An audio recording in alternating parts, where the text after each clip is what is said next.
Intensity, for example, is the distance in which sound travel. Why sound is a collision of air molecules.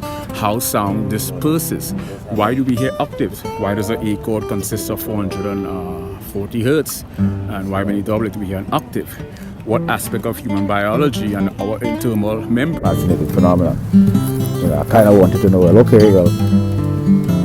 you can illustrate three-dimensional forms on a two-dimensional surface, but you have to follow different laws. So I became infatuated with induce, and bipolar is prevalent for that when manic is induced. So I have to take, if you put a very, have to take psychopathology, power psychology. What did you do with Jeff? You have to take stuff like precognition. He's not here today.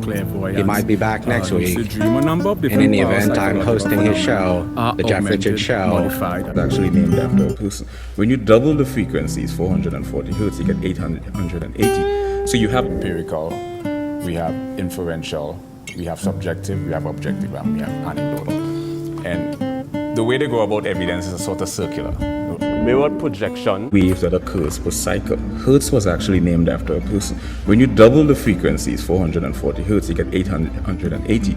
So you have a higher frequency, right? But it's the same sound. It constitutes an octave. To understand this